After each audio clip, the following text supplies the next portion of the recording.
जय श्री राधे मित्रों, श्री सीताराम। कैसे हैं आप? आशा है बहुत अच्छे होंगे। ईश्वर कृपा से हम भी बहुत आनंद मंगल में हैं। आपके लिए आज हम इस वीडियो में लेकर के आए हैं श्रीमद् भगवद गीता के अद्भुत श्लोक। अध्याय 3 कर्म योग। कर्म योग भगवान श्री कृष्ण अर्जुन को शिक्षा देते हैं, उपदेश देते हैं। कुरुक्षेत्र के मैदान में भगवान श्री कृष्ण की वाणी ही और श्री कृष्ण जी के उपदेश ही भगवद गीता के नाम से जाने गए। तो आइए जानते हैं क्या कहते हैं भगवान श्री कृष्ण अर्जुन से। श्लोक संख्या 22 से प्रारंभ कर रहे हैं। इस वीडियो को जानने के लिए आपको हमारी कुछ वीडियो पिछली भी देखनी होगी, तब आगे का भगवद गीता का आपको यह गूढ़ रहस्य समझ में आएगा। और श्लोक संख्या 10 से लेकर के 21 तक की वीडियो हमने पहले बनाई हुई है, तो कृपया आप उसका भी अवलोकन कीजिए, देखिएगा और आगे समझने का प्रयास कीजिएगा कि कर्म योग क्या है। भगवान श्री कृष्ण कहते हैं, नामे पार्थस्ति कर्तव्यम त्रिषु लोकेषु किंचन नान बाप्तव्यम बाप्तव्यम वर्त एव च कर्माणि। भगवान कहते हैं, हे कुंती पुत्र, हे प्रतापुत्र, हे अर्जुन, तीनों लोकों में मेरे लिए कोई भी कर्म नियत नहीं है। ना मुझे किसी वस्तु का अभाव है और ना आवश्यकता ही है, मैं नियत कर्म करने में तत्पर रहता हूं। भगवान श्री कृष्ण ने अर्जुन को जिस वाणी का उपदेश किया, वही वाणी उनकी अमृत वचन के नाम से जानी जाती है और भगवद गीता के नाम से जानी जाती है।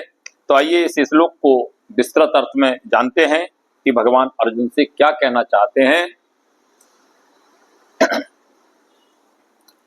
परमेश्वर समस्त नियंताओं के नियंता है। जगत गुरु है भगवान श्री कृष्ण, समस्त नियंताओं के नियंता हैं और विभिन्न लोकपालों में सबसे महान है।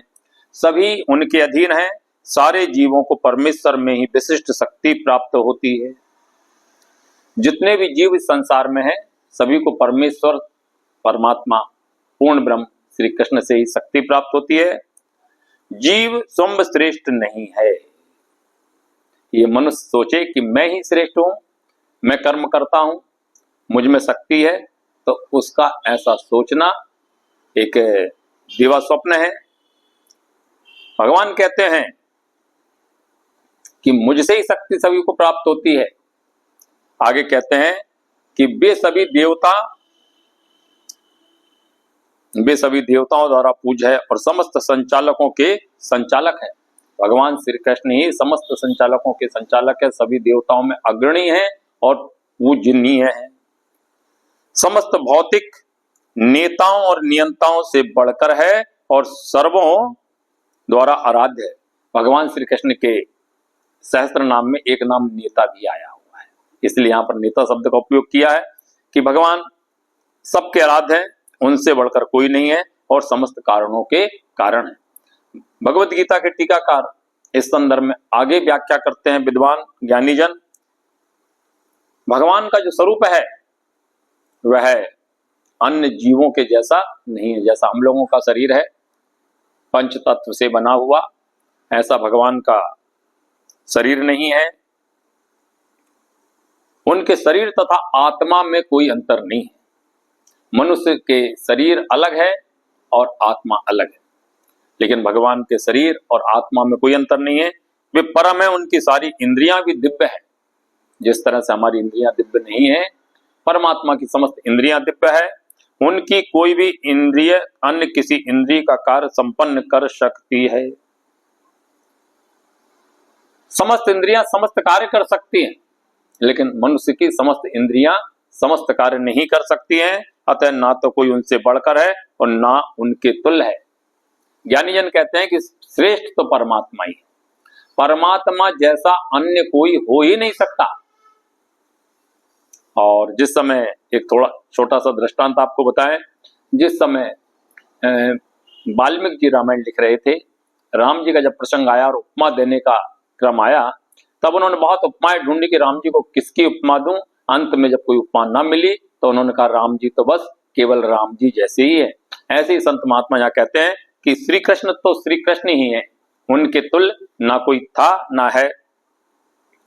उनकी शक्तियां बहुरूपणी हैं, फलतः उनके सारे कार्य प्राकृतिक अनुक्रम के अनुसार संपन्न होते हैं।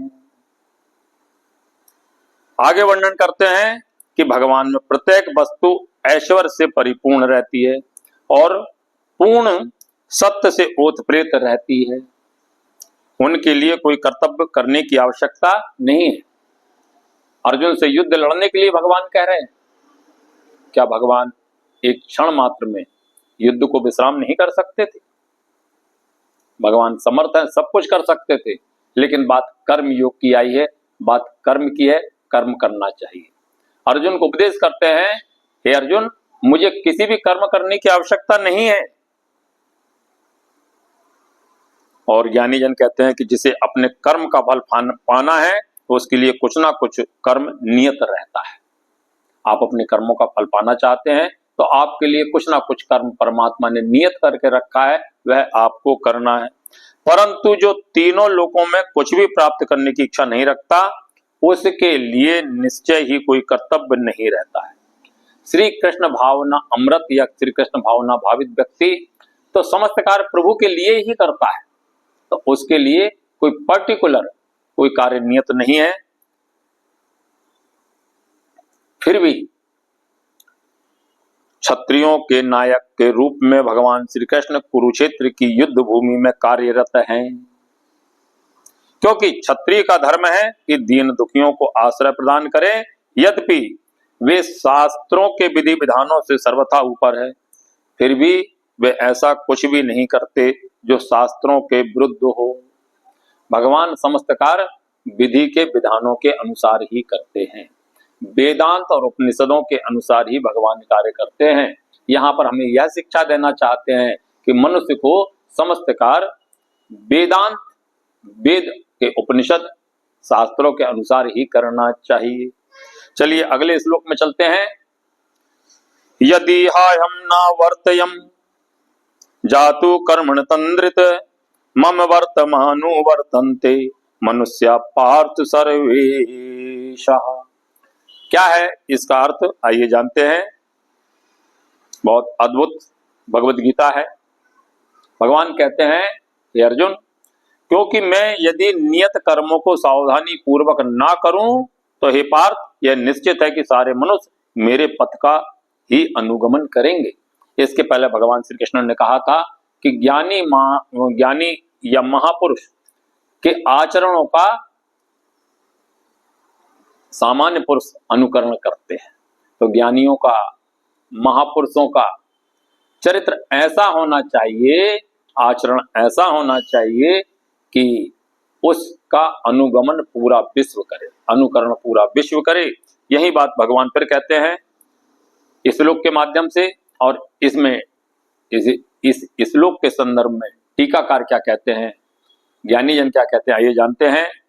आध्यात्मिक जीवन की उन्नति के लिए एवं सामाजिक शांति में संतुलन बनाए रखने के लिए कुछ परंपरागत कुलाचार है, कुलाचार हैं जो प्रत्येक सभ्य व्यक्ति के लिए होते हैं। ऐसे विधि विधान केवल बद्ध जीवों के लिए है, भगवान श्री कृष्ण के लिए नहीं है। लेकिन क्योंकि वे धर्म की स्थापना के लिए अवतरित हुए थे, अतः उन्होंने निर्दिष्ट नियमों का पालन किया। अन्यथा सामान्य व्यक्ति भी उन्हीं के पद चिन्हों का अनुसरण करते, क्योंकि कृष्ण परम प्रमाण है। हमें अपना जीवन कैसे व्यतीत करना चाहिए, कैसे रहना चाहिए, इसके लिए हमें भगवान श्री कृष्ण का चरित्र अवश्य पढ़ना चाहिए, उनके चरित्र का अनुकरण अवश्य करना चाहिए। और इस शास्त्र श्रीमद् भगवत गीता से यह स्पष्ट होता है कि श्री कृष्ण अपने घर में तथा बाहर गृहस्थोचित यानी गृहस्थ आश्रम के अनुसार गृहस्थोचित धर्म का आचरण करते हैं। भागवत जी में बहुत विस्तृत वर्णन है। कभी भगवान श्री कृष्ण की द्वारका लीला आप अवश्य देखिए, सुनिए कि किस तरह से अपने गृहस्थ जीवन में भगवान रहते हैं। और चलिए अगला श्लोक है, श्लोक संख्या 24 है, अध्याय 3 है, कर्मयोग है। क्या वर्णन है इस श्लोक का? पहले श्लोक आपको बताते हैं। उत्सीदे युरिमे लोका न कुर्या कर्म चेदहम शंकरस्य च कर्ता स्यायुपहन्यामिमा प्रजा।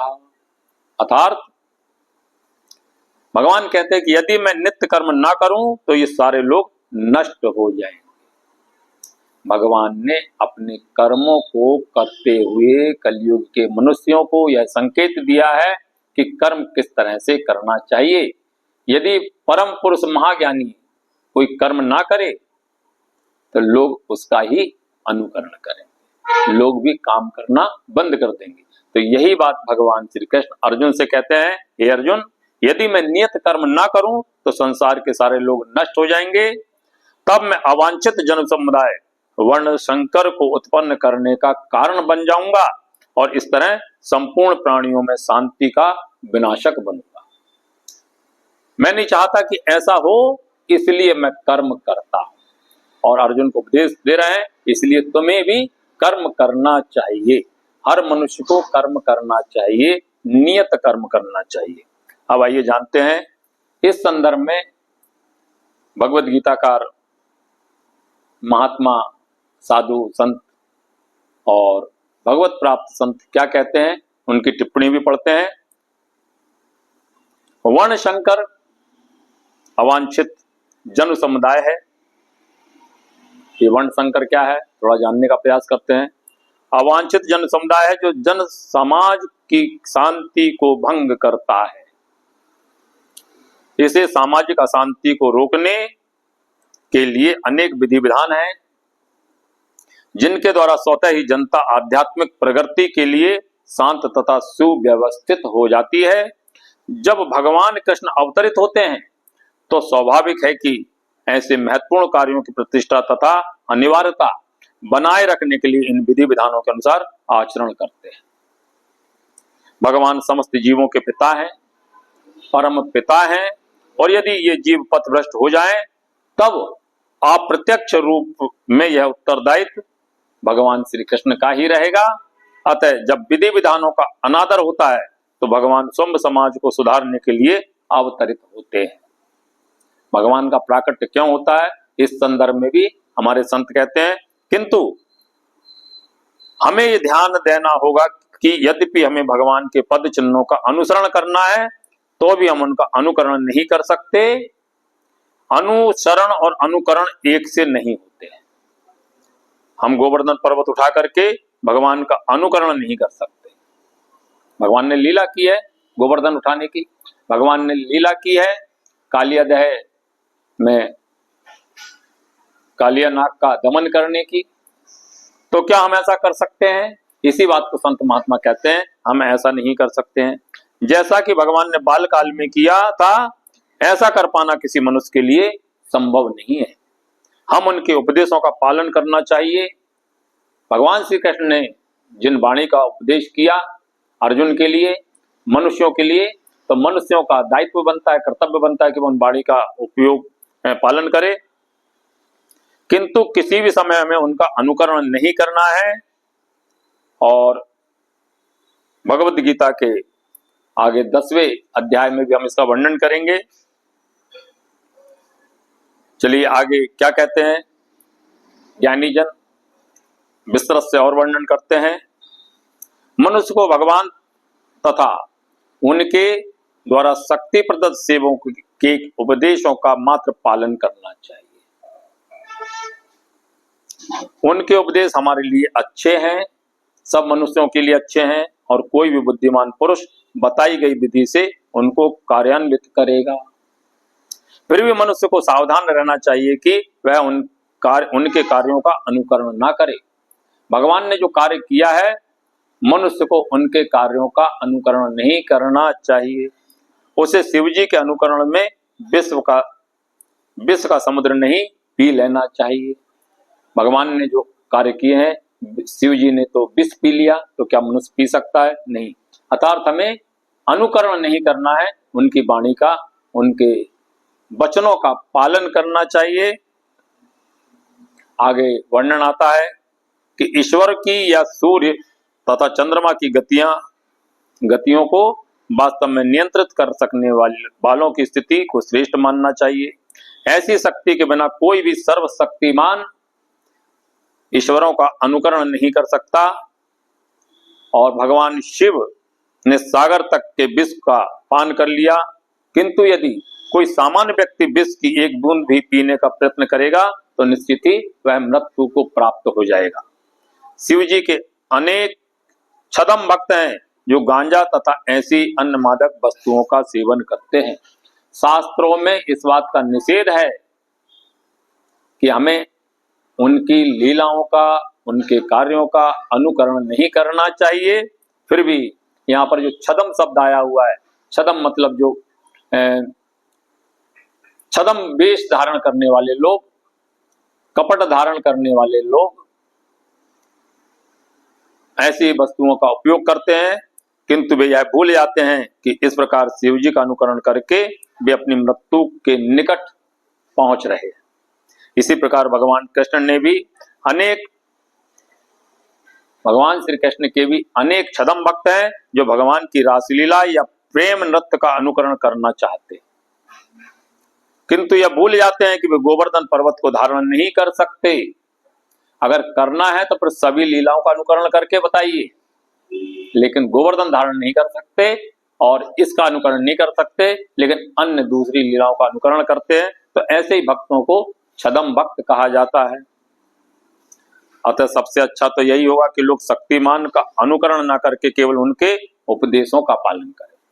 ज्ञानी जन कहते हैं कि हमें भगवान के लीलाओं का अनुकरण नहीं, उपदेशों का पालन करना चाहिए, ना ही बिना योग्यता के किसी को उनका स्थान ग्रहण करने का प्रयत्न करना चाहिए। ऐसे अनेक ईश्वर के अवतार हैं जिनमें भगवान की शक्ति नहीं होती है। तो मित्रों, आपको हमारी यह वीडियो कैसी लगी कृपया अवश्य बताइएगा, और अभी तक आपने हमारे चैनल को सब्सक्राइब नहीं किया है तो कृपया चैनल को सब्सक्राइब कर लीजिएगा। बात कहीं अच्छी लगे, वीडियो कहीं अच्छी लगे तो इसे शेयर भी कीजिएगा, और आप अपने विचार हमें अवश्य बताइए कि यह भगवद गीता के गुण रहस्य आपको कैसे लगे। जय श्री राधे, जय श्री कृष्णा। मिलते हैं अगली वीडियो में। भगवान श्री कृष्ण की अमृतवाणी ही अमृत वचन है। जय श्री राधे।